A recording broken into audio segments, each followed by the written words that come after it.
Okay, Kaley, Executive Director hat off for a moment, because I am sharing the stage today with the incredible historian next to me, whose research and writings have added pages to our collective understanding of so many historical figures of the 19th and 20th centuries.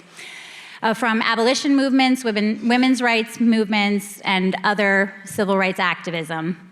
Buckle up for her bio, because this woman does not stop. Kerri Greenidge is Mellon Associate Professor in the Department of Studies in Race, Colonialism, and Diaspora at Tufts University, where she also co-directs the African American Trail Project. She is also co-director of Tufts Slavery, Colonialism, and Their Legacies Project. Kerri's first book was Black Radical, The Life and Times of William Monroe Trotter. Listed by the New York Times as one of the top picks of 2019, the book is the first biography of Boston editor William Monroe Trotter, written in nearly 50 years.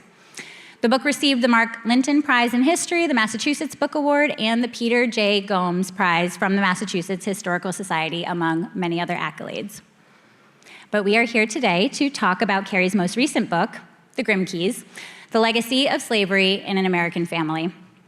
The Grimkeys was listed as the best book of the year by the New York Times, the Wall Street Journal, the Boston Globe, and many other publications. It was the 2023 semifinalist for the Stone Book Award from the Museum of African American History, which has campuses in Boston and here on Nantucket at the African Meeting House, and the Seneca Boston and Florence Higginbotham House. So go visit if you haven't yet.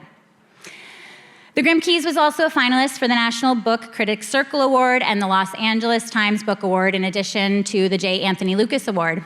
Kerri has written for the Massachusetts Historical Review, the Radical History Review, the New Yorker, the Atlantic, and the Guardian, and on and on and on. But finally, please don't hold this against her, but Kerri joins us this weekend from that other island, Martha's Vineyard, where her family has had property and has been coming since the 1940s. In fact, she is taking the inter-island ferry back to the vineyard this afternoon to meet up with her family, of course. So welcome, Kerri. Thank you so much. Yes.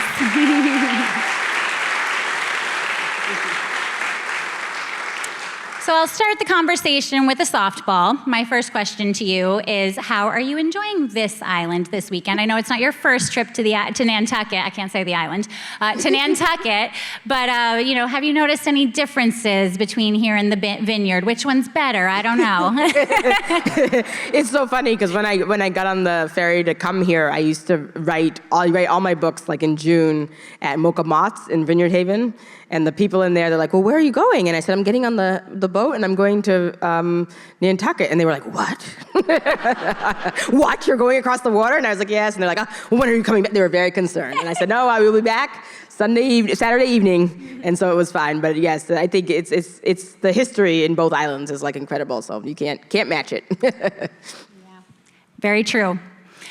Well, speaking of history, going back to my not so ancient history, but my college background, albeit at the undergraduate level, was in English and Africana Studies at Bowdoin College. Yay. So where Kerri's at Tufts, I'm Bowdoin, fellow NESCAC here. Yes. And in college, I was sometimes asked, why Africana Studies?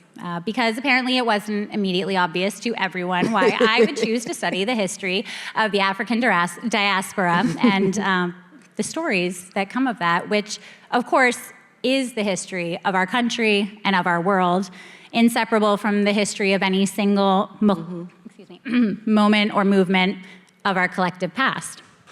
Mm-hmm. True. But as I was thinking about what sparked my interest in learning our history through the lens of Africana Studies, but also through the lens of literature and the stories told by novelists, writing fictional stories of the very real times they were living through and the politics they believed in. Excuse me, I'm very scripted this weekend. I thought of reading Toni Morrison in high school and then on to Ralph Ellison, Anne Petrie, Albion Tourget, and so many others through my high school and college career. And I thought of how literature opened up a pathway to these stories that seemed more full to me than from reading from a textbook. where we could really explore the depths of people navigating Reconstruction, post-Reconstruction, Jim Crow, et cetera, learning facts for historical context, while at the same time developing a rounded picture of Ellison's Invisible Man, or of Petrie's Ludi Johnson, or alive and imperfect people who represent a glimpse of the real people living through these times, these ages, these experiences. Now, The Grimke's, of course, is not fiction. It is the biography of a very famous family from the 18th through the 20th centuries.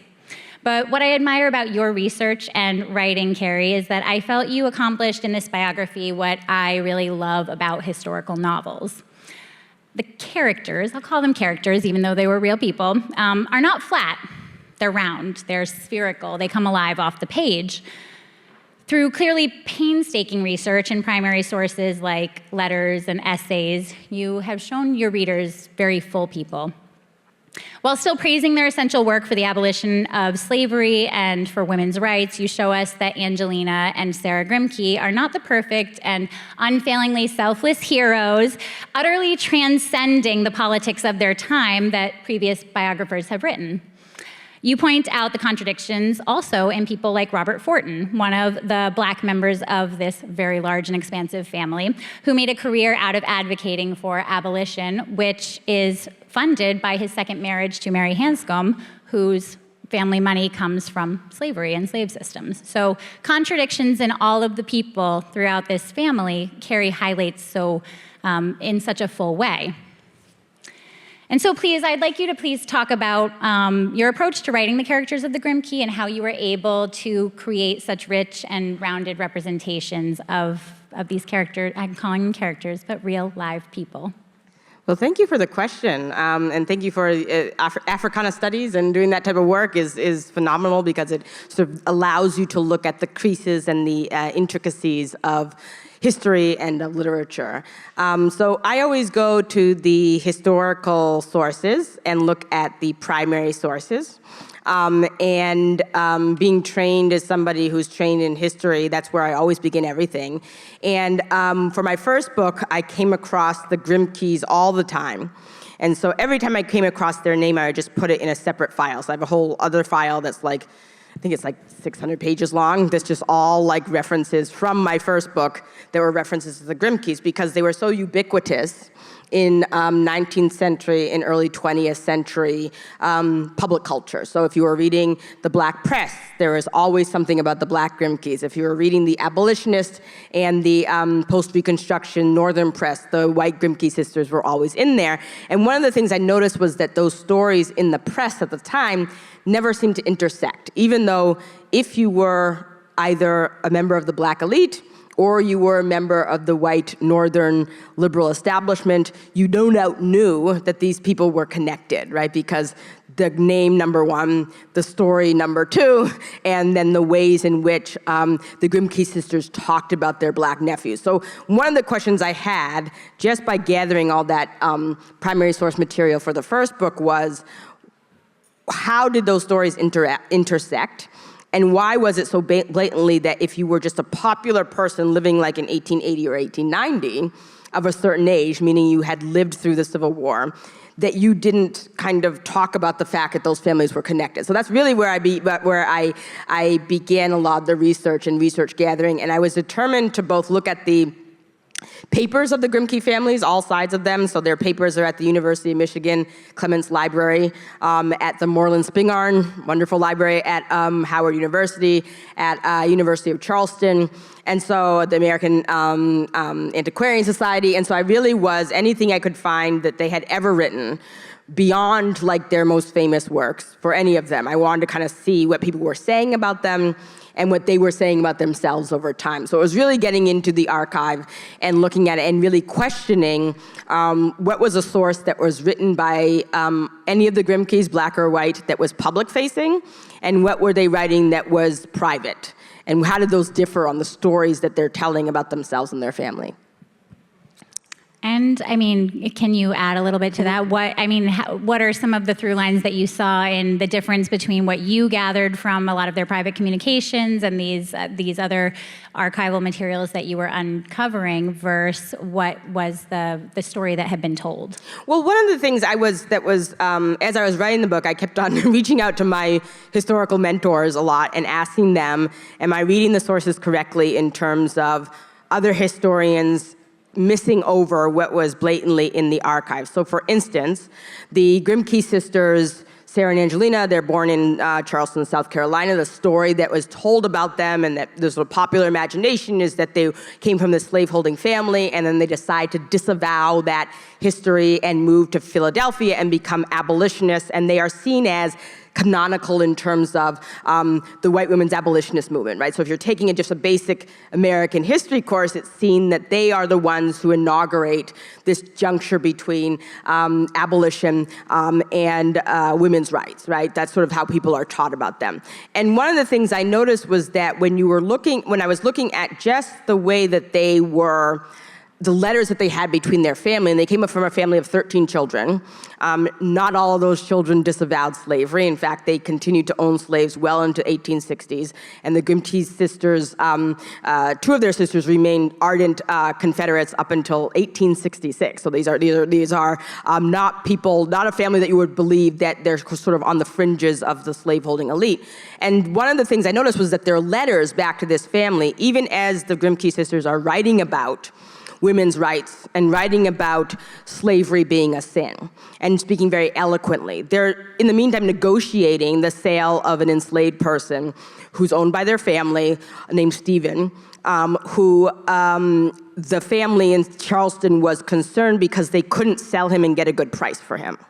And the reason why they couldn't get a good price for him was because Stephen had been horribly abused, if you look in all the letters, by the Grimke brother, Henry Grimke, who was notoriously violent. So in the book, I talk about letters going back and forth that the evidence shows that Henry Grimke used to take this enslaved man's head and bang it against the wall from the time he was like 3 years old until they're older. And the younger man, the enslaved man, was enslaved to Henry Grimke, so there was no recourse for him to fight back, and he ended up suffering seizures that the family recognized was probably inflicted by Henry.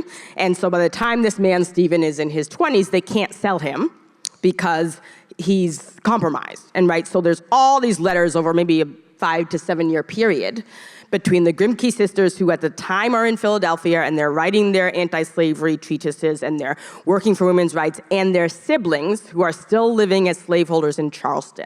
And the fact that that is happening as they're writing these eloquent speeches against slavery, to me would seem to indicate that there's more to the story, or a different layer to the story than had been shown before. And it's not to say that somehow the Grimke sisters were insincere or somehow they're like lying about being anti-slavery activists. It's to really explore the complexities of how those two things can exist at the same moment, right? You can have people who are very sincerely believe that slavery is wrong, and yet at the same time, they are facilitating and perpetuating and eventually profiting off of the horrible mistreatment of the hundreds of enslaved people that their family owns. And so the Grimke sisters finally ended up bringing Stephen to their house in New Jersey. And in their letters, they complain through a lot of letters about how they believe that he is shiftless and lazy because he can't work. And my first thought as a historian was like, well, he's having seizures. Like he can't work on a farm, right? But there's no acknowledgement from their perspective that this might be compromising. So I thought it was moments like that, and that was just sort of one of the moments where I think as historians we tend to take pieces and neglect kind of the pieces from which they come from that can show a more complete story. So it wasn't as if that story had not been covered before by historians, but it had kind of been a footnote, and kind of been like, oh, this is a lovely story. Isn't it great that the Grimke sisters rescued this man from enslavement? And not really putting it into the context of, well, yes, I guess so, but for 5 to 7 years, they're haggling with their family about the fact that this disabled man, who's disabled because of their relative, their brother, is haggling about what to do, quote unquote, with this person. And so that to me indicates that, the stories we tell and we talk about slavery, enslavement, and families might be much more complex than we think of. Absolutely. Thank you. And that, again, that is what I mean when I say, when I read your biography of the Grimke's, it is layered not as a novel. It doesn't read like a novel. It reads like a very rich biography, but the characters are exactly, they're just so full and rich because exactly what you did, Sarah and Angelina Grimke are not put on a pedestal. They are not, Kerri acknowledges they are not insincere in their efforts for women's rights and for abolition, and yet they are not perfect, and they are not sort of transcendental as other biographers have written. Yeah. Now, you talk a lot about the intersection of different civil rights movements during the antebellum era and then during Reconstruction and post-Reconstruction, but most notably women's rights activism and calls for equal rights and voting rights, et cetera, for Black people. And by Black people, I do mean mostly Black men. Can you talk a bit about how these movements drew momentum and support from one another, but also how they detracted from one another? And how various members of the Grimke Weld, the Fortin, and other families positioned themselves as activists for these separate yet inseparable causes. Oh, excellent question. So the Grimke's sisters migrated to Philadelphia in the 1820s. And I point out in the book that we tend to, as historians, and generally then historians passing this on to the general public, we tend to think of that as the white Grimke sisters enter Philadelphia and they kind of become founders of women's rights and abolition in the city, right? That's sort of the way, and again, as a historian, even when I was in graduate school, that was kind of the narrative that was going around. One of the things I made sure to look at in the book was the ways in which the Grimke sisters enter an abolitionist scene in Philadelphia, and particularly the North, and particularly in places like Nantucket in New England, that had Black people who had been doing this work, going back to the 1760s, right? Who had been organizing their own churches, who had been writing to lawmakers, who had been arguing in Philadelphia with Quakers about the fact that the Quakers did not go far enough to talk about anti-slavery and racial equality. And so the Grimke sisters really enter that world, and it's because they enter that world that they're allowed to have the platform that they do, right? So it's not as if they come in and they create like suddenly a moment. Is that moment had been seeded by the Black community. And that was seeded by the Fortin family, who's a leading Black family, not just in Philadelphia, but really in the North from roughly 1790s through the Civil War. James Fortin was the patriarch. He was a Black man and the leading sailmaker in the North, from roughly the 1770s up until his death in the 1840s. So he's the wealthiest sailmaker, and if anyone knows the history of Philadelphia, that's saying a lot because Philadelphia is the founding of sort of American dynasties like the Wanamaker's and the Rushes and all those people who are in that industry. He's the leading person, and he's a Black man. And he had 9 children, and through those children and his community ended up building and sponsoring the African Methodist Episcopal Church, which to this day is the leading Black Protestant congregation in the United States. He founds some of the first Black public schools or private schools in the country in Philadelphia. And James Fortin is building this community that is built to, in his mind, sort of lead the race and fight for equality and fight for an end of slavery. And his granddaughter, Charlotte Fortin, marries into the Black Grimke family. And so one of the things, to sort of roundabout way of answering your question, is that I was really concerned with or paying attention to the fact that many of the members of the Fortin family were men who were public-facing, and yet a lot of their work and their ability to do their public work and their activism was facilitated by Black women in their community. So Robert Fortin's wife, it's her house in which all of these Black schools happen, and she has 8 kids of her own, and then she at one time for about 40 years runs a school for Black children from their home.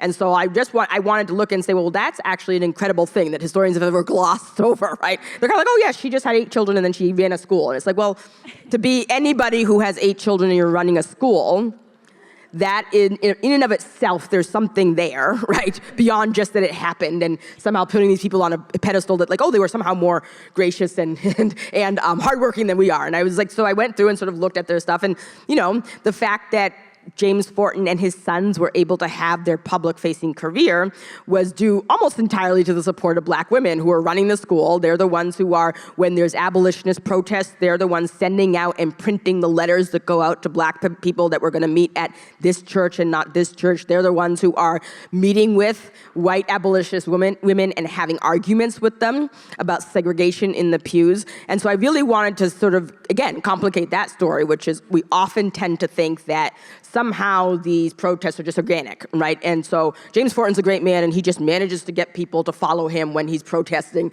against segregation. And, you know, the fact that his wife and his daughters are facilitating that, I wanted to make kind of the centerpiece of when we talk about abolition. Thank you. And I love that phrase, complicate the story. Yes. I'm going to try and use that in going forward in whatever I'm reading about or listening to or thinking about. Complicate the story. How can we complicate the story? Because, yeah, we all know that movements don't just happen because people have ideas. Yes. Movements happen because people execute and because through so much of history, women execute. Yeah, so, exactly. Thank you. Now, my next question. I love that you choose to write about family and this very, very extended family tree. I love it because you draw a through line for this family that hasn't really been drawn before, as we've discussed how, you know, the white Grimkeys have been talked about at length, and so have so many of the black Grimkey family, but so very infrequently intertwined in the same conversation. But what do you think you accomplish in structuring this story, which also is all about activism, slavery, women's rights, violence against women, intergenerational trauma, you know, ascendance through education, but you structure it around a family, as a family history, as opposed to a history of abolition or women's rights or violent protests, which there are many of. You know, what do you accomplish by structuring this as a family history? I think that I'm a type of historian who I really became a historian because I'm fascinated with people and communities and how it is that you can have moments of activism, moments of protest, and moments of sort of radical reckoning, whatever community that means, and that's driven by people and the communities in which they live. So I've always sort of had that view of things. When I was in graduate school, I had sort of two schools of thought. One school of people who were telling me, well, you can't concentrate on people because you're not going to get a job that way, and then other people who were saying, you have to concentrate on people, but know that, you know, it's going to lead to something else. And so I really am fascinated by that way of telling history, and I really kind of believe that history can't be told without talking about actual individual people and communities, because I think, you know, it's one thing to talk about slavery, which is just knowing the history of the world is a big topic. And it's another thing to really say, well, how did slavery look in this specific moment, in this specific family, and then over time, right? And it's going to look different in Philadelphia than it looked in Charleston. Both of them have slavery, right? But it's going to look slightly different. And therefore, the legacies and the experiences are going to be different. And so I think by concentrating on the family, number one, I didn't know how else to write the book if I wanted to argue that you couldn't talk about the white Grimkeys without talking about the black Grimkeys and vice versa. And number two, I really saw in all of the archives, the way that they talked or didn't talk about their multiracial family, right? There's no reason, for instance, that the Grimke sisters should have been surprised, as they say they are, that their son had these 3 black sons with their brother, because knowing sort of his history of violence and the role of white men in their family of sexually exploiting black women, that was very obvious to them. So my question was like, well, when they say they're surprised, what's the real story? Yeah. Not even to argue that they're lying, but to really say, well, what does that mean that you're surprised? It's sort of like somebody who grows up in a very violent household underneath segregation in the 1940s or 1930s and argues, well, I didn't realize my family were segregationists. And it's like, but you're living in a segregated society, so therefore your family has to have some type of relationship with that, right?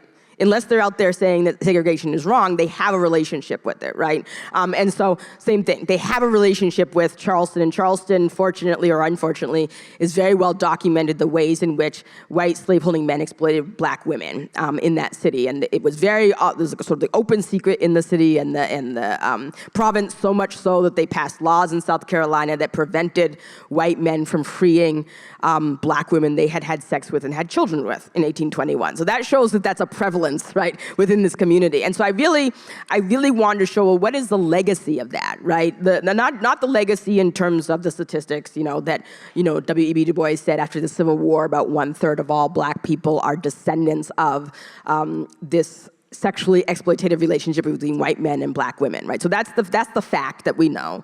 But what does that actually mean if you were just living through it, and if you were the black descendants of it, the children who are brought up in it, the ways that it ended up affecting the Grimke brothers and how they saw the world?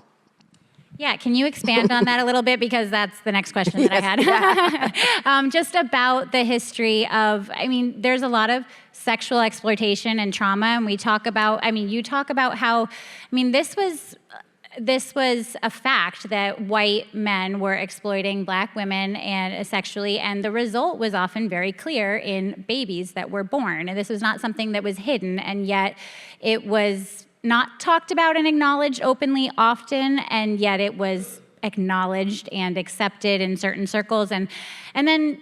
But there's an interesting way that even people like Nancy Weston, who is the mother of Archibald and Frances and John, who are the black Grimke boys who grow up to be such stalwarts in their communities, and the way that she is isolated by Henry in many ways and abused, and yet she demands that her boys have his last name, and that she relies on him to provide their education and wants to be, how does she reckon with that story? How do you think? Of course, not putting words into Nancy's mouth, but how do you think that she and other women reckon that story, and families reckon with that sexual exploitation that is clearly a part of their history? Yeah, so I rely on, again, as a historian, you're relying on the secondary sources of people who have done the work before you. And so there's a huge wealth of research done by black women historians who have studied this very thing, the relationship between enslaved African descended women and the white people and white men who enslaved them. I read a great book for this book by Amrita Chakrabarty Myers, who wrote all about specifically Charleston and this relationship between enslaved women and white men. Hannah Jones Rogers, who's another historian, Ana Luisa Arroyo. So this is sort of not a new thing, but I really wanted to take their work, which does sort of can go through, if you want, sort of the history of that. You can go and read all their wonderful work. And I really want to look at how it then distills itself in terms of people and in terms of families. And one of the things that I noticed about Nancy Weston was that, according to her sons, and now as far as I was able to tell, Nancy, and as far as her sons knew, she never learned how to read or write. So that was another historical clue that I had, and that her granddaughter, the poet Angelina Weld Grimke, often asked, right? If the Grimke sisters were so kind, and the Grimkes were so kind, why doesn't grandma know how to read or write? Right? For a family that loves work and learning and reading and writing, right? Why doesn't she ever learn? So that was another thing. But Nancy Weston's complicating the story. Exactly, complicating the story. But Nancy Weston ends up having 3 sons by Henry Grimke. Henry Grimke, at the time he moves her to an isolated, one of his plantations, puts her into a cabin and ends up having sexual relations with her and having 3 sons with her in quick succession, 1849, 1850, 1852. He already had children and already had a wife, and those children had left. They then come back during the Civil War, the son, and he's very brutal to his half-siblings. But anyway, she raised them according to her sons. Now, we don't have anything from her, as you're saying, but according to her son, she raised them to really consider themselves, her phrase was, the best blood of the South runs through your veins, was what she would tell her sons. And so she managed to, pretty remarkably, after Henry Grimke died, and she was pregnant with their youngest son at the time he dies. And at the time, there was a real question, well, what's going to happen to her, right? the Grimke sisters and Grimke family could have easily sold those sons away, right? And so all I can imagine is that she's not dumb. Nancy Weston knows that is a possibility. The person she's had 3 sons by dies. There's no guarantee that her sons aren't going to be taken away from her. She ends up being transported from the countryside to Charleston, the city, and the Grimkes say they won't sell her, but she has to basically support herself. And so she's pregnant, she has 2 toddlers, she's a black woman in the city, and so she supports herself by doing laundry, including for some of the Grimke family who end up paying her very small amounts of money to do their laundry, and then some of her own relatives, Nancy's own relatives, are free black people who then build her a house on Cumming Street in Charleston, and she raises her children in this place, but it's sort of a life of poverty and on living between slavery and freedom. So she manages to scrape together money to send her kids to the only school in Charleston that was allowed black people who were either enslaved or of the free class to go to school. And so she managed paying money, so her sons grew up learning how to read and write. They grew up very literate. She read the Bible to them every night, according to them, and she had them sort of recite it back to her so that they became people who could read or write and sort of could know the scriptures, but also know story and how to sort of, in history from a biblical perspective. And so, I was really concerned as a historian. All of that is a fabulous story, right? And it's wonderful. It's, oh my gosh, it's so resilient and it's wonderful. It's kind of a story we tell ourselves about black women. Oh my gosh, raising their children underneath the worst of circumstances. But then the question is what is the result of that, right? We know some of the results is that her 2 oldest sons become very, very successful. Archibald becomes a Harvard Law School graduate. All of her sons attend college at a time when few Americans of any race attend college.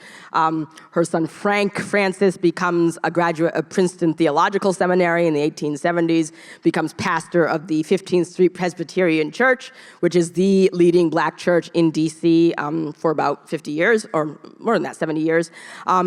And yet the sons are really, from what I could gather and read in their letters to each other, were really damaged in a way in terms of how they looked at fellow black people, even though they themselves were activists. And the way they talked about black people they didn't consider as quote unquote living up to wherever they were at the time often echoed what white people were saying about enslaved people or formerly enslaved people. And so I was really interested in that, right? Yes, their mother did all of these wonderful things, and yes, she ended up raising them where they really believed that they could have another life, which is astonishing, right? Because they are born enslaved, right? And they are living in Charleston, and at any moment, a Grimke could decide, we want to sell them away, right? And so to raise her sons in that is remarkable. And yet that's a pressure on raising a pressure cooker situation to raise any children. And then what is the result going forward? And so my estimation was the result was greatness, but also the ways in which that greatness affected them on a personal level and then just interpersonally when they were reacting to other people. And as you paint for every single person in this book, both can be true. Mm-hmm. Exactly. They were born into slavery and they had these extreme worries and they did grow up and beat the odds and, mm-hmm. and attain this really high level of education. And they had this classist look, to, mm-hmm. On other members of the black community. And, mm-hmm. and it's not that rosy picture that maybe other historians have painted in the past. Yeah. And I think that, I really think that again, it's all about the sources. And so one of the things, again, when I was writing the book and I was looking at the primary sources, going to my historical mentors and being like, this appears to me that it's very blatant in the archive. Why haven't people written about it before? And, I had very good mentors who were like, well, they probably have, but they haven't kind of read it this way. They read it as, oh, isn't this great that Frank and Archie end up becoming these leaders of black America in the turn of the century, and they decide they're going to live in neighborhoods that are divorced from other black people. Isn't that a sign that they're like moving the race forward or something? And I was like, well, yes, but it's also, there's also a strain in the way they talk about that, the way that they're talking about it, not the fact that they do it, that is, that speaks to the relationship and the way they were damaged by the way that slavery informed everybody, black or white, about what blackness meant, right? So they, just like white people in the South, were very much conscious about color. And at one point, it was heartbreaking. I was reading, the letters between Angelina Weld Grimke, Archibald's daughter, and Archibald, and she's writing about, having this wonderful time in Washington, D.C., and him coming in with these little quips, well, you shouldn't associate with that person because they're too dark. Or you shouldn't go to that place because it's only for darker-skinned black people who are not up to your level. And this was a constant throughout all the letters, and I was like, oh, that's a heavy thing, right? And yet you are the founder of the NAACP, and you are giving these beautiful, eloquent, really politically savvy speeches about the need for the 14th Amendment. And yet, at the same time, as you're saying, those two things can exist at the same time. Yeah. Yeah, and again, that is what you do so beautifully, and I think your book has come right in this moment when we are questioning a lot of the sort of heroes of history and the figureheads of history who have been made into statues, and that's sort of the pinnacle, right? We've got a statue of so-and-so must have been a great guy. Mm-hmm. And people are complicated, and I think that is my biggest takeaway from the Grimkes, is that even our most esteemed historical figures are complex, and there is a more, complicate the story. There is more to it, and that is what you showcase so beautifully. Now, I do want to open it up for a few question and answers, but I have one more question for you before we do that. Who is your favorite of all the family members that you got to research? Did you have one who stood out as just like fascinating or horrible, or who did you enjoy reading about and learning about the most? Well, I always say this, and then one of my mentors was like, don't say that in interviews, it's horrible. But I was like, I always say I don't really like any of them. I think they're kind of like pretty not very nice people when you're kind of getting into their minds of all of them, from the White Grimke sisters all the way down to the 1950s. But I'm really fascinated by Charlotte Fortin Grimke, who marries into the family, and I see her more as a tragic figure of all these tragic figures because she was such an intellectual.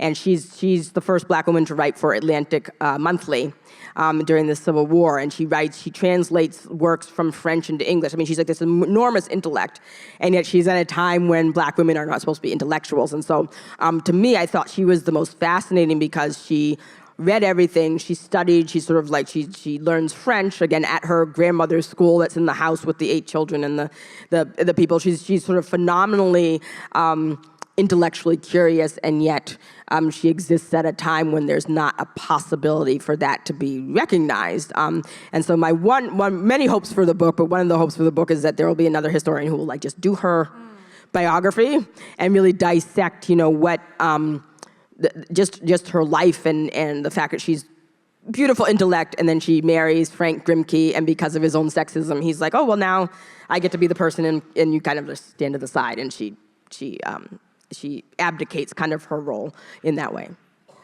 Yeah, no, I really enjoyed about, reading the story, Charlotte Lottie, and her writings on teaching on islands. Yes. It's fascinating. Yeah. You'll have to buy the book and read if you want to know more. I think we can open it up for Q&A now. Does anybody have any questions for Kerri? Don't be shy. Oh, looks like we have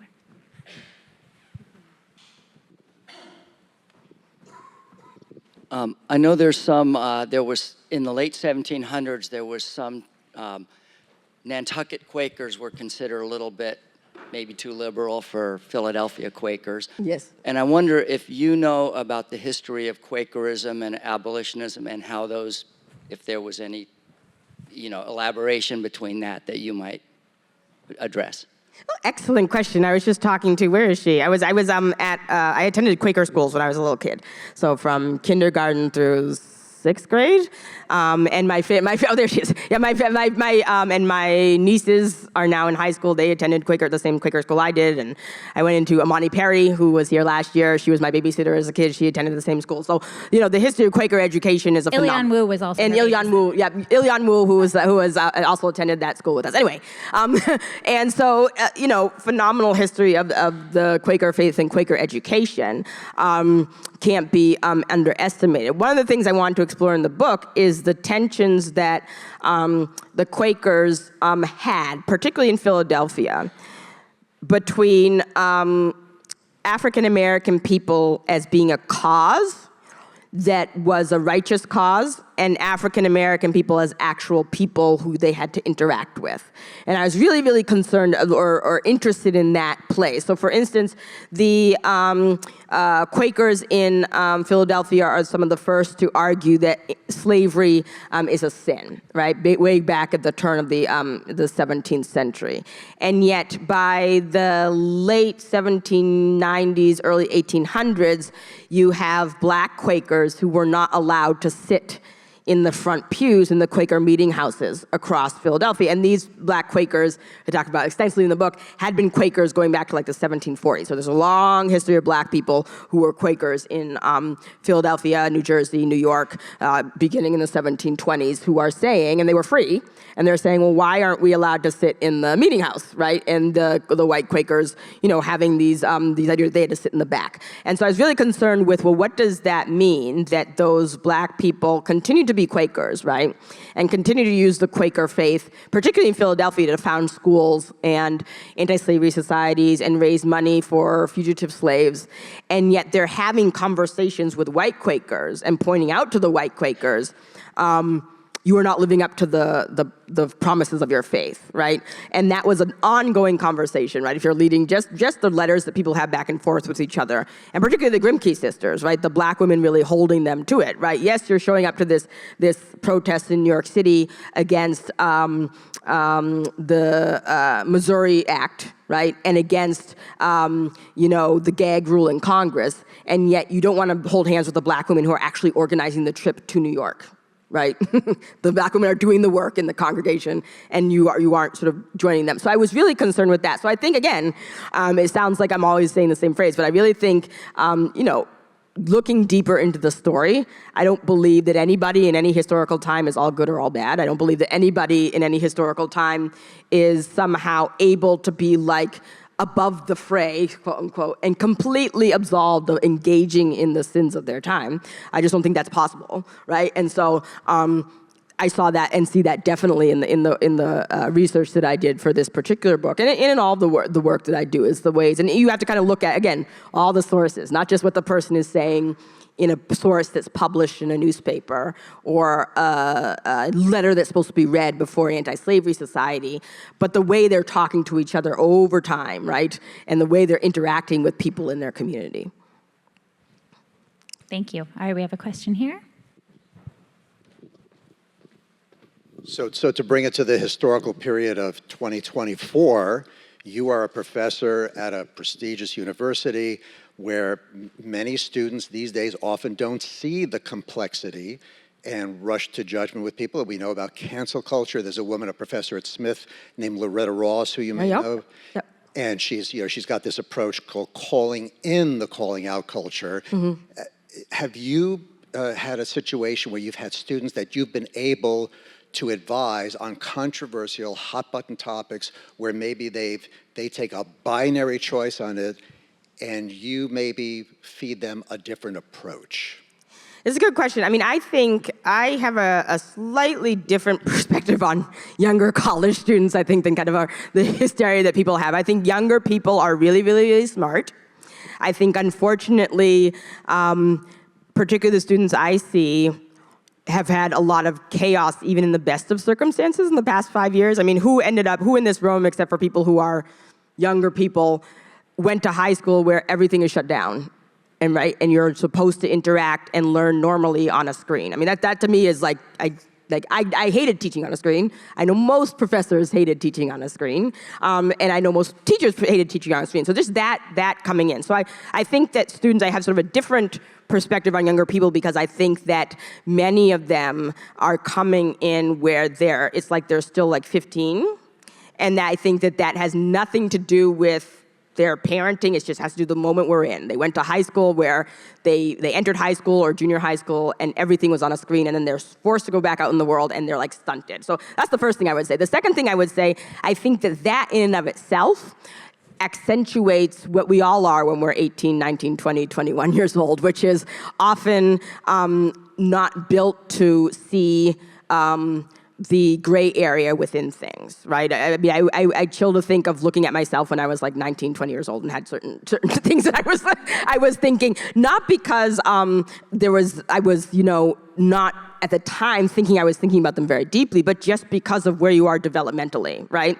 And so then the third thing I would say, then we have a moment where I think we aren't in a culture, unless you're very fortunate, unless you're, a place like Nantucket where you have book festivals and such, and you're able to talk to people and see people, where most people are encouraged, right? Well, you go out and read, and here's the book that you can read to talk about it. And yes, things are going to be gray, but then you have somebody to talk about, well, why this is a gray area, and I don't necessarily like this book, but this is why, and maybe I should read it again. So I think that all those three things, coupled with the fact that there's not a lot of spaces for younger people to just do that, I think then can augment that. Then when they come into college, of course, then when you ask them questions, everything is binary, because it's like, number one, developmentally, number two, just like sociologically where they are, and number three, they haven't had a lot of kids, maybe not anyone here, but a lot of kids, they haven't had, like, you just read something and discuss. And it's okay to say you don't understand it or agree with it or you don't even know what it is. And so I would say, to your question, for my students, everything begins with a primary source. Even the primary sources, I veer away from students reading stuff that I think they're reading in every other class.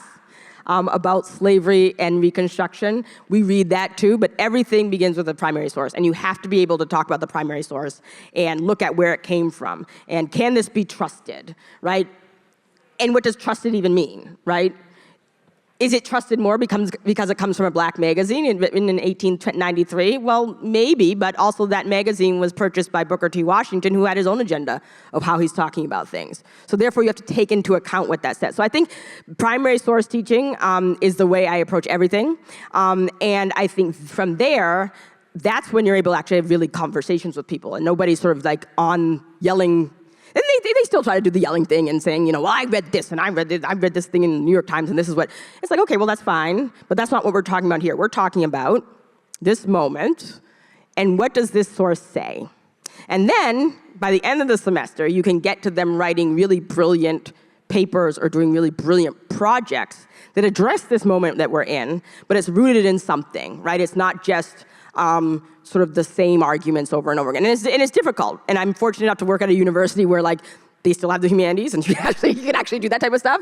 But I think, I do think I tend to cut younger people a little bit more slack, as much as, my students will probably say no, because I can be kind of tough on them. But, I tend to toughen them slack just because I know all of them, and it's beyond race, socioeconomic background, whatever. Younger people are in a moment where they went to high school on a screen, right? And so I just want all of us to think like what that meant for your ability to talk to people and to debate and to have a discussion, right? And so I think that part of what we see is an effect of that. Not all of it, but I think a good about it. Younger people, like they haven't had a chance to have this types of conversations because everything's screen, everything's texting, and everything had to be screen and texting for a good chunk of their adolescent development. Well, I think that was great, and I agree. Go to the primary sources. Go to the source, read the letters, read what people were actually saying to each other, what they were publishing, what is published online, but what is being said, what is the subtext, what is the conversation happening on a personal level. That is how we get to know the truth of history, the truth of people. And thank you, Kerri. Thank you so much for being with us today. Yeah, and thank you. Kerri will be signing books out on the bricks. Yeah. Please come join us. Yeah, thank you so much. Thank you.